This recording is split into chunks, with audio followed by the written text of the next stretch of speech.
Son K.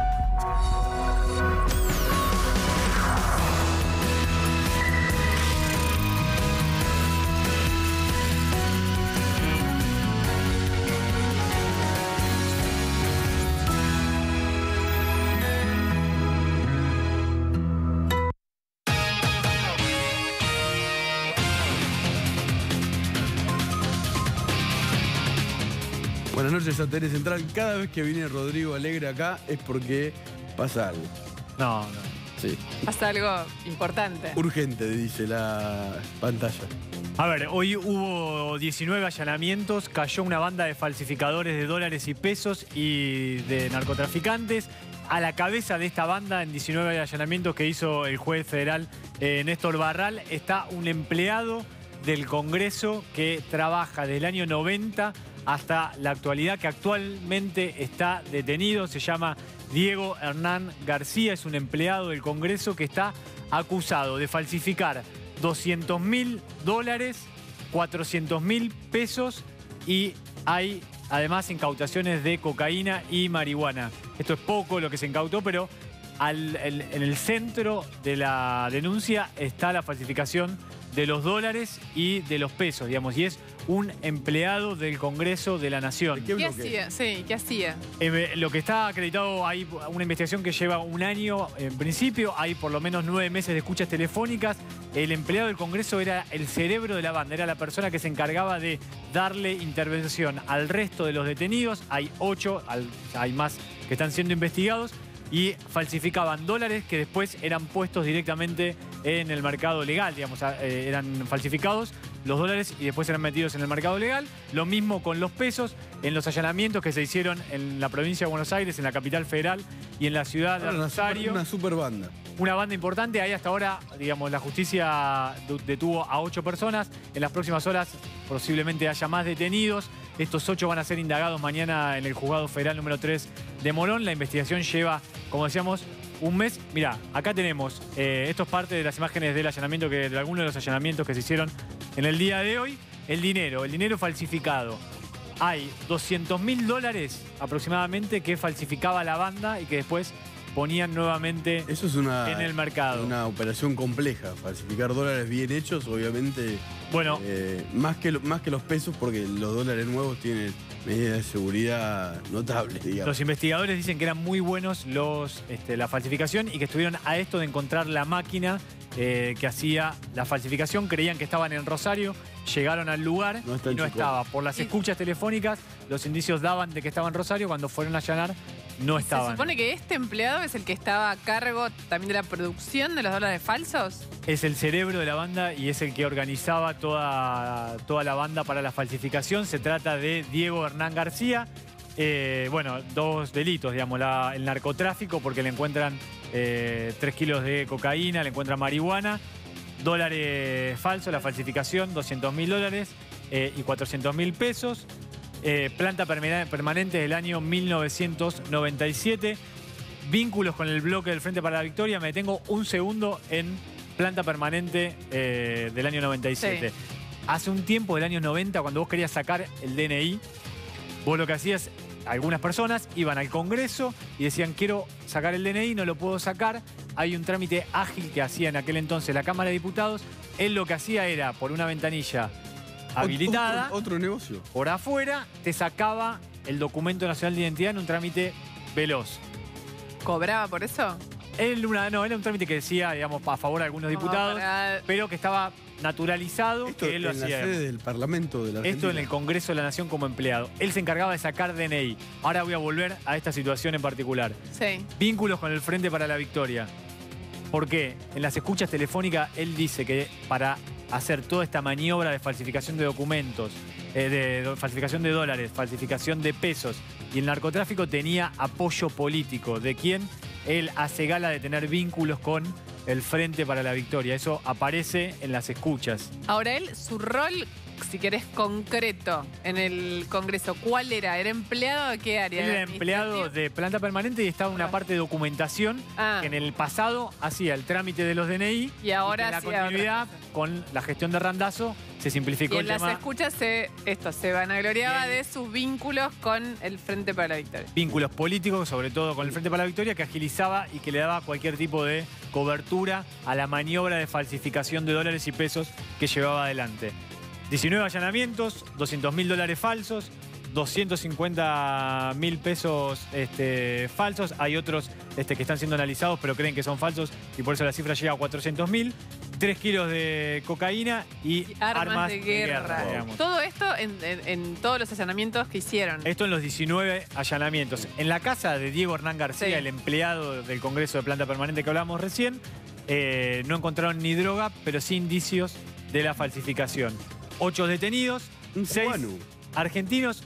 Detenemos acá un cubano. Hay un ciudadano cubano que le encontraron 11 documentos de identidad truchos.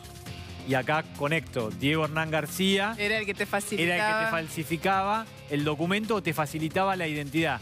Documentos argentinos, no es que él tenía distintas nacionalidades, documentos, sino él era un ciudadano cubano y truchaba DNI y con esos DNI obviamente hacían el delito. Y hay también otro vínculo que es la máquina de hacer dinero, también se puede usar para imprimir documentos. Después ahí mencionábamos recién que había una mujer peruana, esa mujer de nacionalidad peruana se hacía llamar Ana. El nombre real de Ana es Isabel Sánchez Dorado. Isabel Sánchez Dorado, de nacionalidad peruana, que se había hecho cirugías estéticas en la cara, había cambiado su fisonomía, está vinculada a la muerte del financista Mariano Benedict. Mariano Benedict. El financista que apareció muerto en la Costanera Sur. Que bueno, la familia tenía una financiera en la bolsa muy importante y cuando apareció muerto me acuerdo que ocurrió algo que no suele pasar en caso de una muerte que apareció en una costanera, fue Sergio Berni en persona. Claro, incluso creo que en una moto, ¿no? Apareció Sergio Berni, apareció en la Costanera Sur, Mariano Benedict con un disparo en la cabeza, en la Costanera Sur. En un principio se hablaba de suicidio. La justicia que estaba investigando el tema de la falsificación encuentra que este empleado tiene vínculos con esta mujer peruana que se hacía llamar Ana, que había hecho modificaciones en su cara para no ser atrapada, con un DNI también trucho junto al cubano que tenía 11 documentos de identidad apócrifos.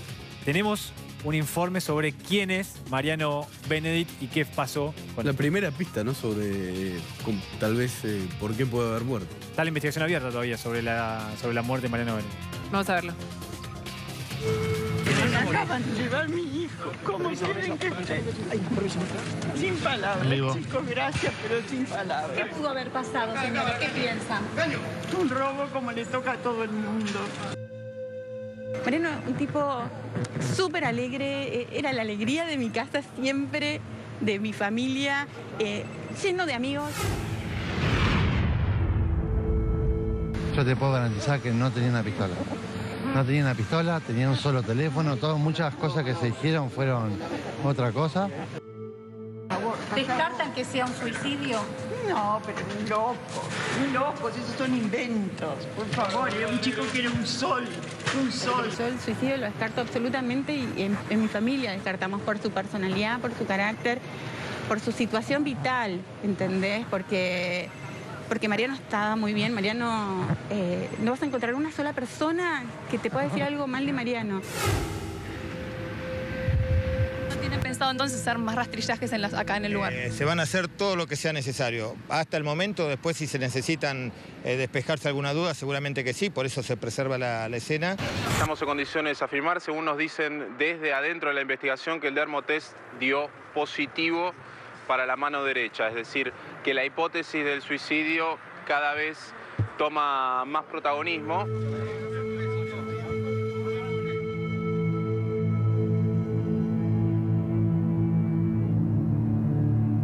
Bueno, ahí estábamos viendo el tape. En aquel caso.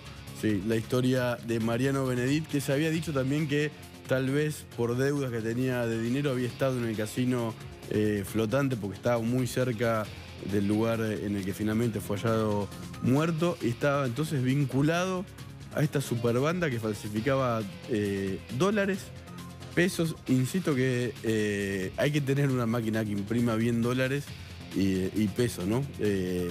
Una máquina calcográfica se llama, para hacer una con la tinta con relieve, como las que había en Chicone, pero bueno, artesanal, ¿no? No, y insisto también lo que decíamos antes, no es lo mismo falsificar pesos que dólares, No. y que estos parezcan más o menos reales. Está Nacho Otero, que se suma con nosotros porque él sabe bastante de la pata que estábamos contando recién, que es de Mariano Benedict, de en qué punto esta ciudadana peruana se vincula con el caso de la muerte del Veíamos publicista. recién en el tape a tu hermano menor. Sí.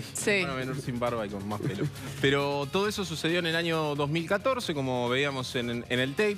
En ese momento, lo que se empezaba a saber de Mariano Benedict era que tenía él una agencia de viajes que en realidad funcionaba como una cueva financiera, donde se vendían dólares, se cambiaban cheques. Y después empezó a profundizarse más en el tema de los billetes falsos. Según se pudo saber en la investigación, e incluso distintas fuentes de inteligencia que fueron profundizando sobre los negocios de Mariano Benedict, que tenían que ver con gente muy peligrosa, muy pesada. El negocio era comprar billetes falsos al 40% del valor real y después venderlos como si fuesen originales. Una ganancia del 60%. Los billetes eran falsificados en Irán. Y Pará. eran billetes Tremendo. falsos iraníes. De Teherán. Eran falsificados en Irán. ¿Pesos argentinos o dólares? Dólares. Dólares. Eran dólares que se cobraban a un 60% de su valor real. Después se vendían como si fuesen originales. Ahí él ganaba el 40% más la inversión que hizo al comprarlo el 60% del valor real. Y eran dólares que se falsificaban en Irán. Sí, un momento. No hay vuelo Teherán-Buenos Aires, obviamente. Hay que viajar con billetes falsos desde Teherán. Lo que sí hubo en medio del gobierno de Chávez fue un vuelo directo Teherán-Caracas. Exactamente. Que tal vez haya sido después de Caracas a Buenos Aires, porque hay que viajar insisto, con hasta la donde plata falsa. se reconstruyó, esos billetes eran triangulados vía Perú. Ah, y ahí es donde... Y después entraban a la Argentina. Coincidentemente con el asesinato con la muerte todavía misteriosa, que en algunos momentos pensaron que era un asesinato. De hecho, todavía no está del todo claro, por más de que la justicia se inclinó por la hipótesis del desaparecido la asesinato. moto, ¿no? La moto que usaba Benedict nunca apareció. Fue una situación muy misteriosa en donde él se va a un lugar recóndito al cual no iba, enfrente de los astilleros Tandanor, que es donde están parte de las construcciones de los barcos del Estado. Es un lugar que para cualquiera... nadie lo conoce, pero hemos ido muchas veces por Casi notas. al lado de la isla de Marchi. Casi, Pero es es en un el lugar- camino yendo a la isla de Marchi. Sí, al que uno no va, salvo que es Pero muy ¿qué pasa? particular y muy aislado, no hay ¿Qué movimiento pasa? ahí. Hay una parada de colectivo justo atrás de donde él, adelante de donde él se suicidó. Nadie escuchó nada. Había un puesto de un vendedor de comida ambulante enfrente a Tandanor, salía la gente de Tandanor, le compraba y después entraba de vuelta a El Tandanor. colectivo... No había nadie. un helipuerto. Nadie escuchó nada, nadie escuchó un ruido, ni siquiera desde el helipuerto ahí cerca está Módena. No escucharon absolutamente nada, no hay cámara de seguridad. Y después lo que se conoció es que había cierta información en los servicios de inteligencia que hablaban de que coincidentemente con la muerte misteriosa de Mariano Benedict había llegado una peruana especializada en el tráfico de dólares falsos a la Argentina, que era conocida en Europa como la reina de los billetes. No sabemos si se trata de la misma persona, pero es la ciudadana Pero peruana. lo que quiero decir es, hay coincidencias. Ahora la justicia va a tener que saber si esa información de inteligencia era cierta. En su momento, hasta esta persona y el tema de los dólares falsos fueron una de las últimas operaciones que hizo Jaime Estiuso dentro de la CIDE. En ese momento todavía era la CIDE. Investigaciones, sí, de las últimas investigaciones. Es decir, estaba en el radar de los servicios de inteligencia. Ahora, Y evidentemente del gobierno, insisto con la presencia de Bernie ahí. Aparecen todo el tiempo personas muertas y ahí no se sabía si fue un suicidio o no, si tenía moto o no, Sí. y fue el secretario de Seguridad de la Nación. La muerte de Benítez. Ahora, la persona que está detenida, la ciudadana peruana que está detenida, Ana se hace llamar, pero su nombre es Isabel. Isabel Sánchez Dorado. Y a ver, digo, con lo que cuenta Nacho, hay bastante similitud. La justicia dice, nosotros la estamos investigando por este caso y en principio está siendo investigada en la desaparición sin vida o en la desaparición de Mariano Benedict. Hay fuertes indicios de que serían la misma persona. Sería la misma persona. ¿Por qué? Porque aparece esta señora con un nombre Ana, con un documento trucho a nombre de Ana y que tenía cirugías estéticas en la cara para alterar su fisonomía. Por eso expliquemos esto, no es que tenía cirugías estéticas para parecer más joven, sino que claramente había, digamos, evidentemente necesitó de hacerse cirugías estéticas para parecer otra, para aparentar otra cara. Cuentan los investigadores que conocen a esta mujer. Reiteramos, todavía no sabemos si es la misma. Lo cierto es que no es la primera vez que se habla de esta mujer relacionada con los dólares falsificados alrededor del caso Benedict. En el caso de esta mujer, que en Europa la conocían como la reina de los billetes, dentro del mito de la criminalidad y dentro de su mundo criminal, lo que se decía acerca de esta persona es que solamente salía de sus bases de operaciones para recolectar deudas. Y que cada vez que recolectaba una deuda, había un muerto. Lo que yo estoy viendo ahí también es que hay billetes de 500 nuevos y de 200.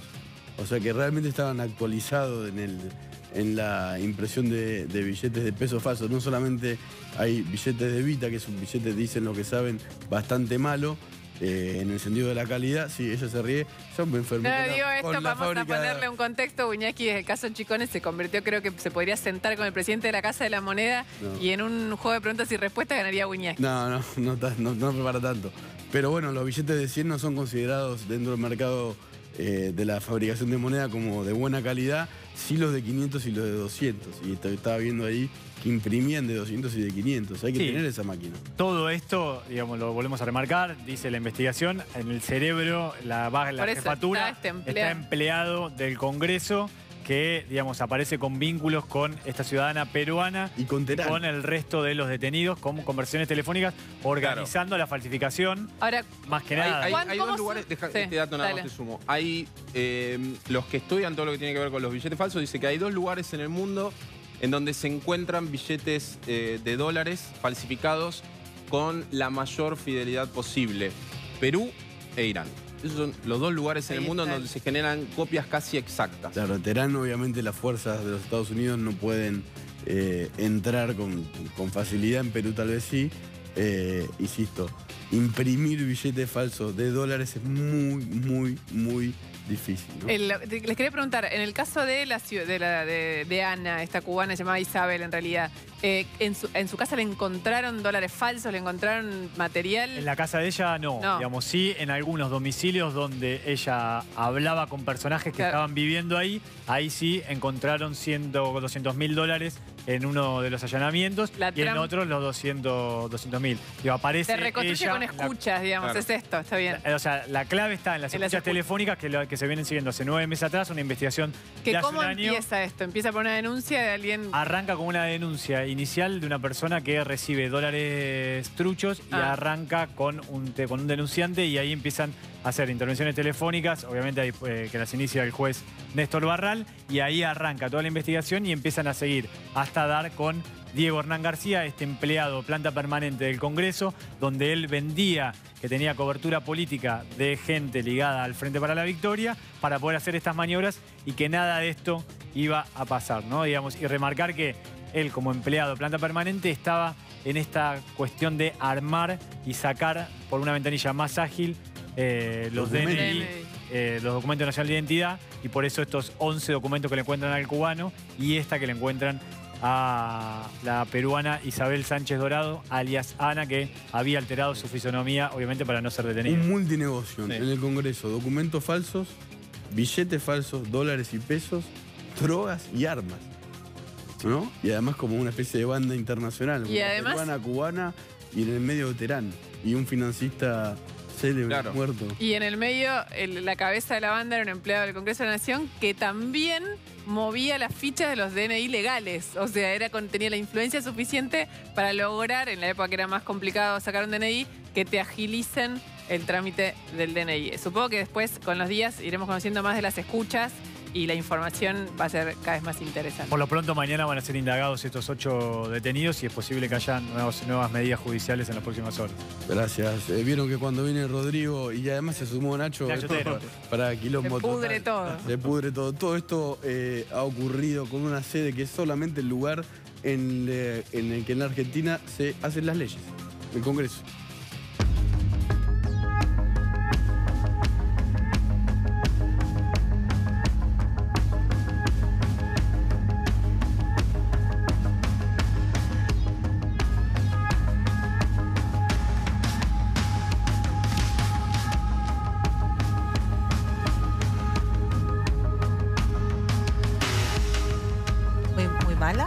Ahí estamos viendo, estaban escuchando la voz de la legisladora Paula Oliveto, que está con nosotros de la Coalición Cívica. ¿Qué tal?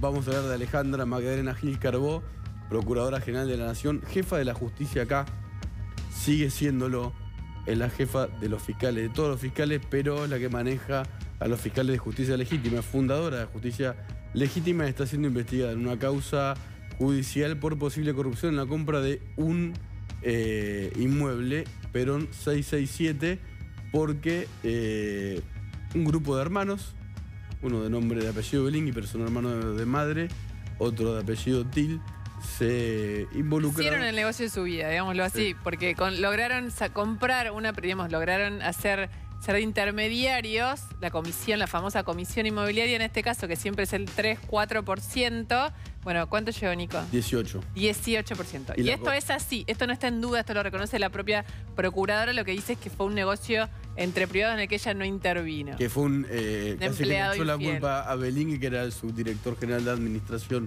de la Procuración. Era su mano derecha. En el contrato de designación de Belingui, que hoy publicó Marla Vieri en Infobae, dice que dependía directamente de Gil Carbó. Ella lo suspendió en el cargo, pero hay nuevas acusaciones en operaciones inmobiliarias de Gil Carbó porque hemos detectado, estaban en el juicio político, en el pedido de juicio político de la Coalición Cívica, y pudimos chequearlo nosotros también, que Gil Carbó alquiló un edificio de 8 pisos en Corrientes 1615, que tiene entrada por 2 calles. Estamos viendo. Sí, ese edificio es del dueño de Racing, ese edificio, del presidente de Racing, de Víctor Blanco.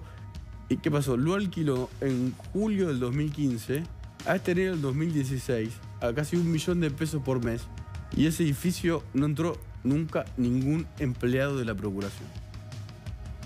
Ninguno. O sea, ese edificio se alquiló para que funcione una parte de la Procuración por un alquiler de $1 millón de pesos por mes. Y 960.000. Sí. Se suponía que iba a durar 2 años. 3 años, duró 6 meses, y en los 6 meses en que la Procuración pagó casi $1 millón de pesos por mes, nadie cruzó la puerta del edificio. Nadie ocupó una oficina, nadie trabajó de 8 a 17. Digamos, solamente arquitectos. Además le compraron a Blanco muebles por 200.000 pesos. Déjame los muebles, le dijeron. Sí, nos los llevamos y le devolvieron el edificio. Estamos acá con, Pablo Oliveto, que le habíamos presentado antes, que van a presentar con Carrió una denuncia. Y sí, esto amerita ahora una denuncia penal. Hubiésemos querido que prosperara el juicio político, porque es el ámbito donde Gil Carbó debería dar explicaciones de todas estas operaciones. No se dio, pero me parece que es importante puntualizar cómo se dio esta contratación. Esta contratación se dio a través de una licitación, pero se adjudicó no a la oferta más económica, sino a la oferta más conveniente.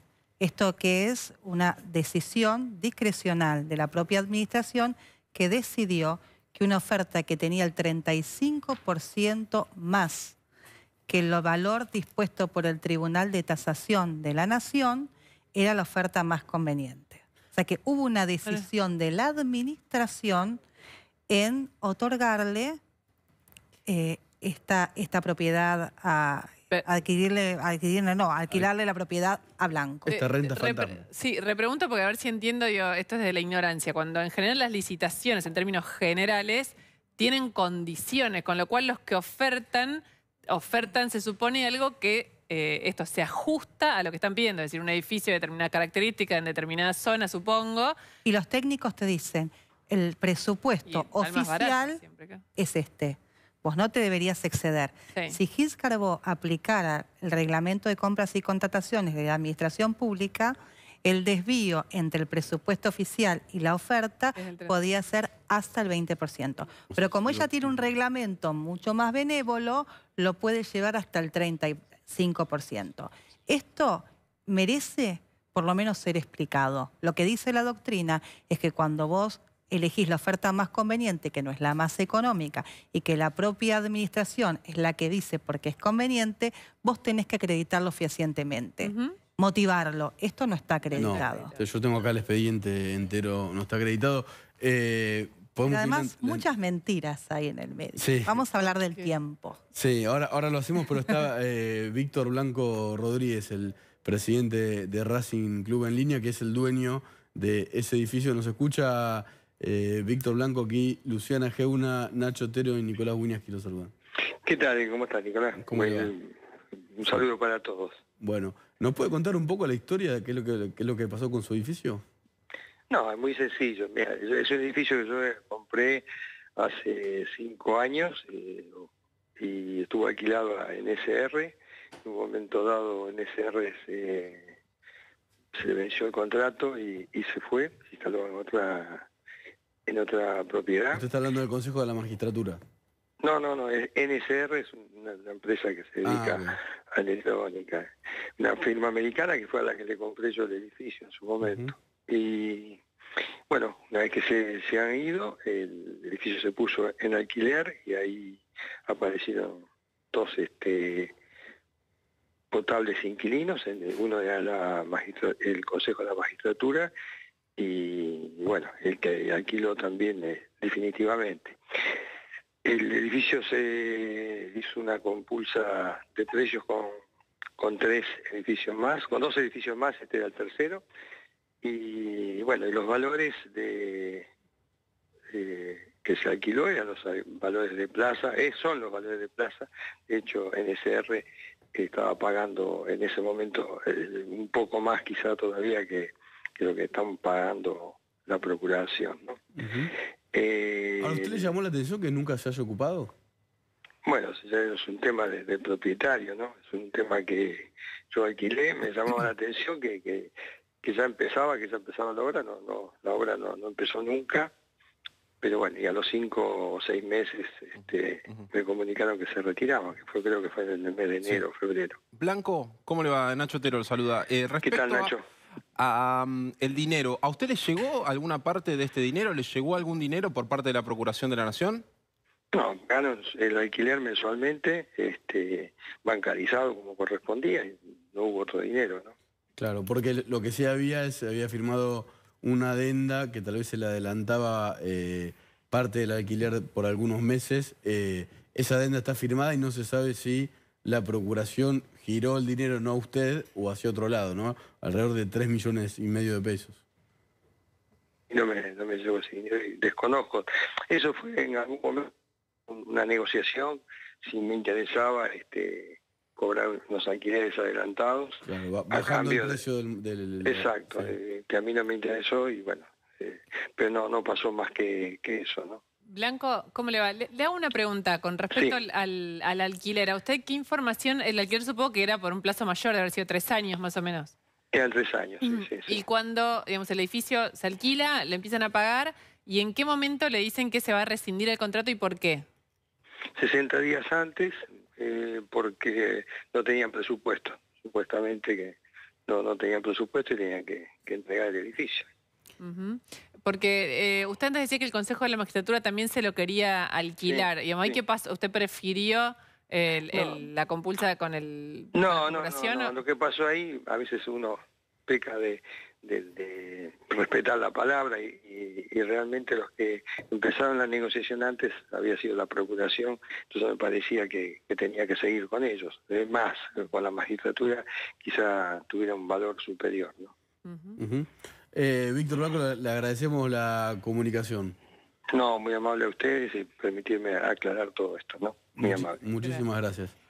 Es muy interesante lo que dice Blanco. En principio habla de que hubo una negociación anterior con la Procuración, lo que de alguna manera desvirtúa el tema de la licitación, ¿no? Que es como si le hubiesen ido a buscar el edificio y no que él hubiese tenido la voluntad de presentarse y preparar para una licitación. Sí. Después, él manifiesta la adenda, nosotros tenemos acreditado que la adenda fue firmada. Sí. Después dice que... Sí, lo que él dice es que sí está en conocimiento de la adenda, solo que él no cobró ese dinero porque él no quería ese sistema de cobro que para adelantar el descontado. Independientemente de que le vamos a creer al señor Blanco, lo cierto es que la adenda fue firmada, lo que generaba un derecho para Blanco y una obligación a partir de la firma para la Procuración, lo que es muy perjudicial. Todas estas cuestiones las tendría que estar respondiendo en el juicio político Gils Carbó si se sustanciara. Un segundito. Y la ausencia de presupuesto, que es el argumento que le esgrimieron a Blanco, tomando en cuenta lo que dice, de la lectura del expediente, lo que vos tenés es el resguardo presupuestario, la afectación presupuestaria que demuestra que el presupuesto estaba. Claro. Eso está acreditado, eso es irrefutable. La Procuradora General Alejandra Magdalena Gils Carbó sacó un comunicado, una aclaración, dice, respecto al trámite del alquiler de este inmueble.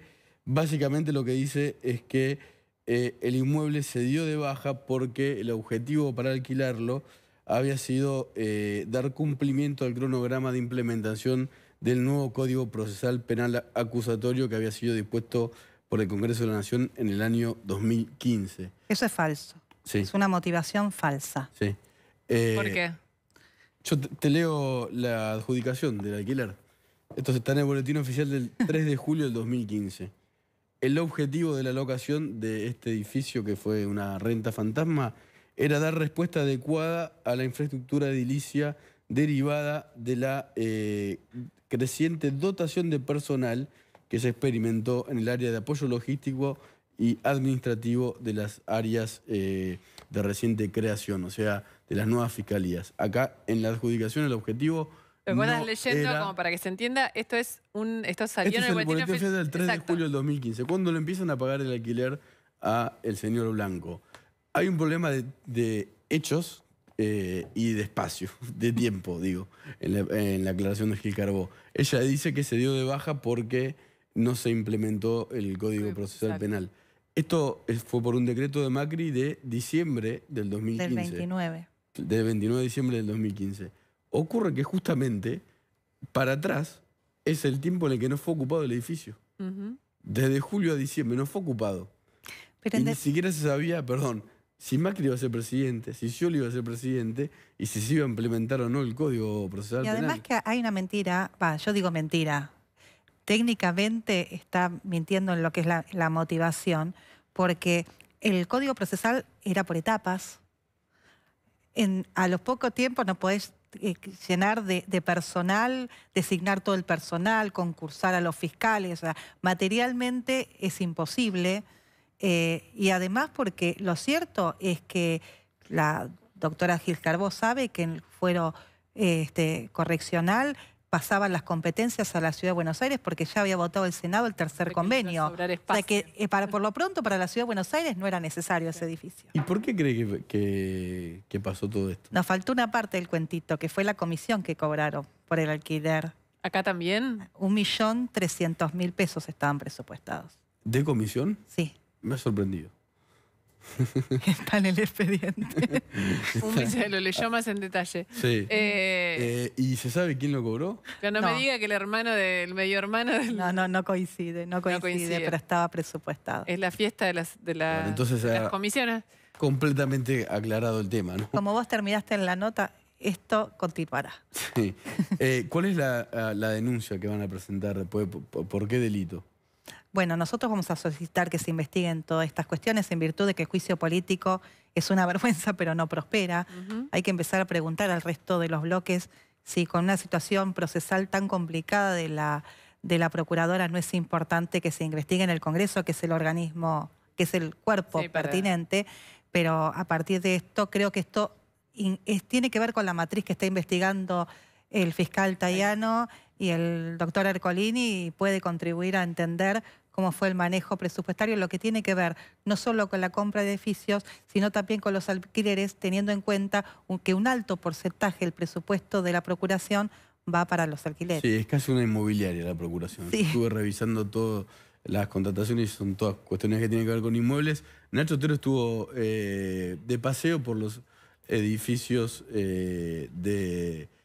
algunos de los edificios de la Procuración que están bajo sospecha. Ahí está Perón 667, que es... Es lindo Ese edificio fue de la familia Bember, los fundadores de la cervecería Quilmes. Tal vez en esta historia todos los caminos conduzcan a Quilmes, porque el director administrativo de la Procuración, que fue suspendido, Belingui, era funcionario de Aníbal Fernández antes. Su hermano... Otro medio hermano, Til, era el funcionario de Aníbal Fernández a cargo de la informática del Sistema Nacional de la Nación, y el que cobra la comisión... Es el único... Es otro Til, que no era funcionario, era corredor de seguros. Así es, que no tenía nada que ver con las inmobiliarias, pero que se llevó ¿cuánta plata, Nico, de comisión? Más de $500,000. Así es, de comisión. Todos hermanos. Por venderle un edificio a la Procuración. Sí, por eso digo, todos caminos conducen a Quilmes, Aníbal Fernández de Quilmes. Sí, termina la idea. No, porque quiero decir algo. Ahí estamos viendo otro edificio más, que es Perú 545. Ese edificio costó 42 millones de pesos y ahí iba a funcionar el sistema, el organismo llamado DATIF, que era el que iba a manejar las escuchas telefónicas, ¿no? Este organismo pasó a la Corte Suprema y ahora ahí funciona otro organismo llamado DATIP, que tiene que ver también con cuestiones de tecnología y espionaje, porque según la propia página oficial del Ministerio Público Fiscal, DATIP, que está al mando de la fiscal Cristina Camaño, puede intercursar llamados, puede intervenir en causas penales en cuestiones de inteligencia. Incluso Gil Carbó, en una de sus resoluciones, dice que hasta que no se resuelva bien el tema de las escuchas, de dónde iban, ella iba a seguir con el organismo adelante. Cambió el nombre, pero tal vez no haya cambiado tanto el trabajo que se hace ahí, ¿no? El trabajo, sí. Un dato importante, para cerrar esto, la expansión de la Procuración durante la gestión de Gil Carbó, uno podría, si separáramos la política, era bueno porque era necesario que hubiera más edificios, había una queja importante de los fiscales. El problema, además de todos los problemas que ya venimos contando sobre cómo funcionó la Procuración estos años, es que resulta que en esa ampliación edilicia, que a lo mejor los fiscales estaban contentos, resulta que atrás encontramos que está habiendo un número importante de negocios sospechosos. Y de personas. Exacto, que cobraron de modo muy sospechoso comisiones para este tema. ¿Cuánto dinero manejó la Procuración? En cuanto... en 3 años. Es mucho porque además subió sustancialmente en presupuesto. Ustedes no se olviden que de 3.500 empleados que tenía Rigui, ahora los duplica, estamos en 6.200. Sí, por eso se amplió. No tuvo... Llegó a manejar 2.000, creo que el último presupuesto es de 2.600 millones. ¿Es controlado por algún organismo de control de La gobierno? GN nunca pudo entrar. ¿Por qué la auditoría nunca pudo entrar? Porque Gil Carbó no quiso. Y eso por ley. Bueno, ella tendría que haber entendido que la ley de administración financiera así lo determinaba. Se presentó la GN en la gestión del doctor Despuy y no pudo. No pudo, todavía no puede. Estamos hablando de la jefa de todos los fiscales federales de la Argentina, que es probable que dentro de las próximas semanas pase la historia por ser la primera Procuradora General de la Nación que suba a los 14 escalones de Comodoro Pi a declarar en indagatoria en un caso de corrupción. Vamos a una tanda. Enseguida, después de la pausa, vamos a estar con Cecilia Buflé analizando lo que se espera del encuentro en unas horas nada más. Mañana en la Casa Blanca, Trump, Macri, Trump. Los detalles después de la pausa. Dale. Ya venimos. Gracias. ¿Cuántas veces soñás? ¿Cuántas cosas serán verdad? Hoy es un día bueno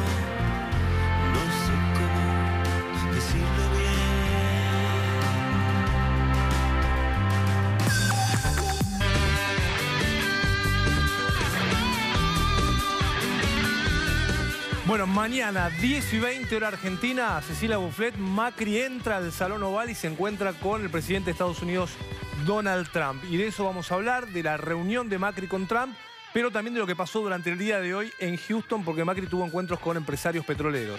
Sí, hoy pasó 12 horas nada más, 12 horas por Houston en una visita con empresarios petroleros de la Argentina y de Estados Unidos.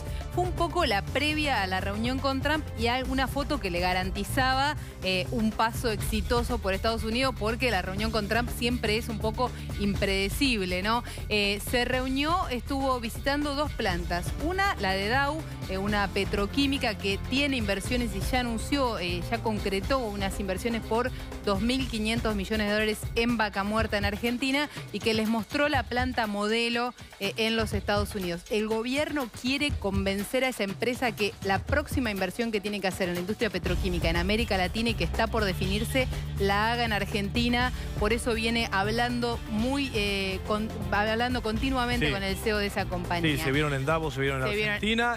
Vino al Davosito de acá. Exacto, y ahora él fue allá. Recorrieron la planta todo. Y la otra fue, de ahí se fueron a recorrer la planta de Tenaris, una empresa con un nombre más conocido para Argentina, que es del grupo Techint. Paolo Roca estaba en Houston, no viajó con la comitiva.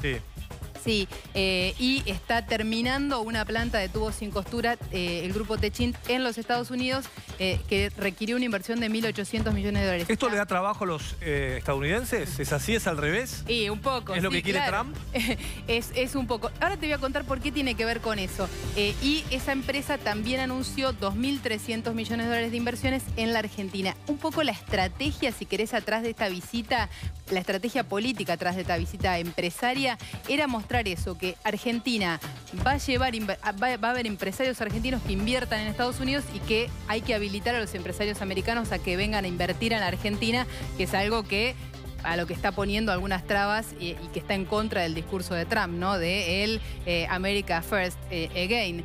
Así que ahí estaba un poco la discusión o la agenda de hoy. Estuvo de visita, las plantas son enormes. En la planta de Dow se recorrió toda se fue en helicóptero de planta en planta y después se recorrió en un colectivito, en un bus, donde le hicieron como la visita guiada por la planta.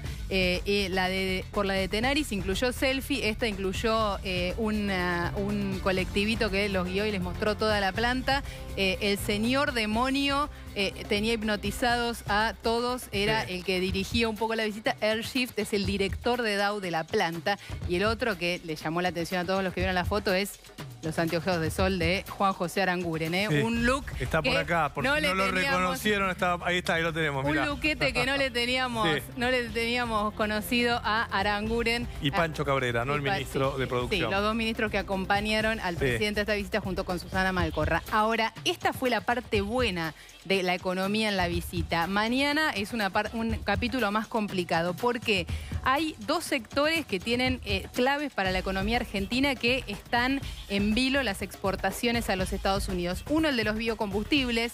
La Argentina el año pasado exportó en total unos 1.200 millones de dólares de biocombustibles, 1.130 fueron a Estados Unidos. El 90% del biocombustible que exporta la Argentina y es clave para la provincia de Santa Fe. Gestión Obama. Es importante decirlo. Exacto. Gestión Obama, 2016. Exacto, va a los Estados Unidos.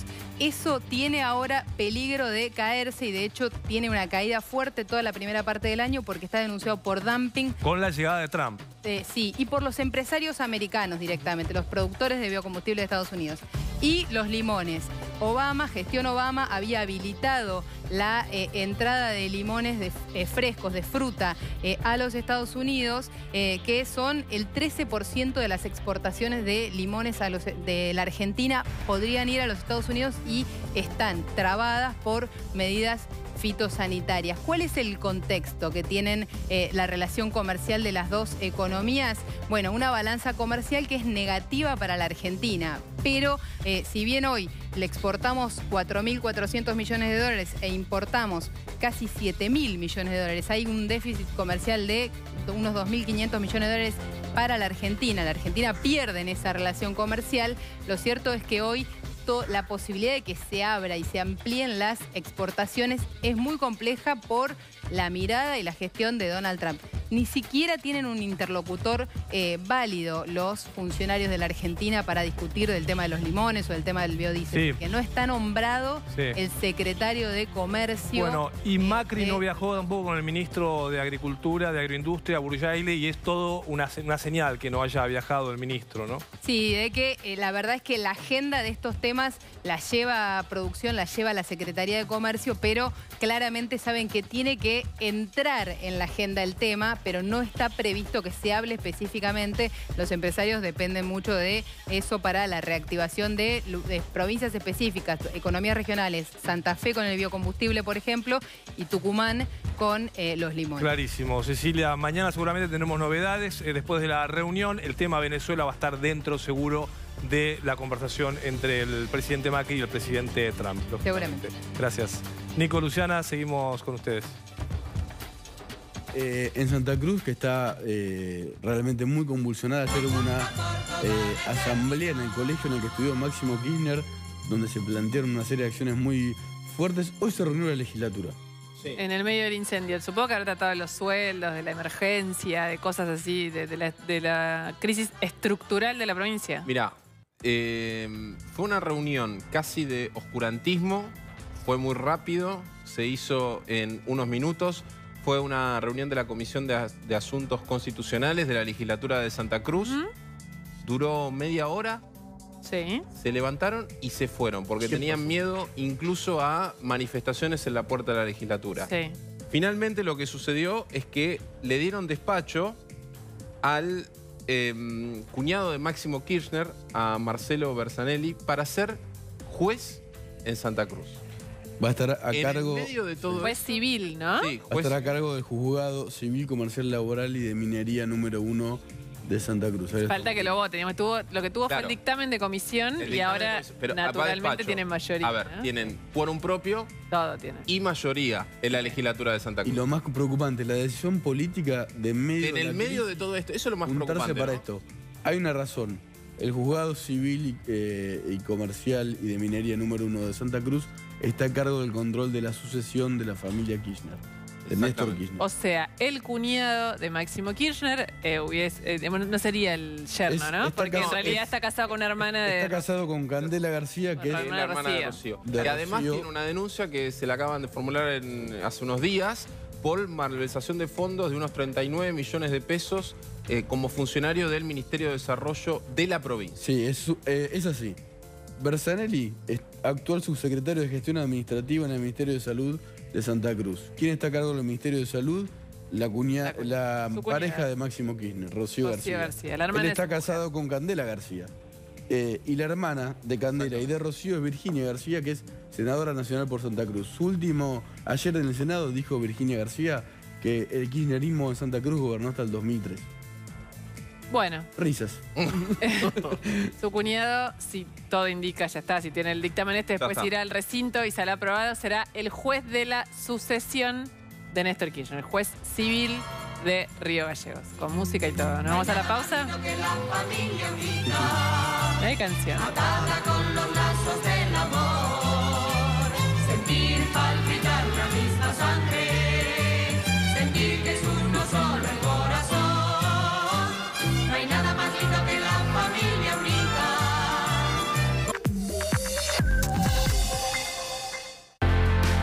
Teníamos una cantidad de memes tan hermosas. Me gusta mucho esta canción, ¿lo podemos decir? Sí, claro. Pelotas. Sí, hermosa canción. No hablemos más. ¿Podemos no hablar más? Genial. ¿Y podemos no hablar más? ¿Seguirnos hasta mañana? No, que es una meme.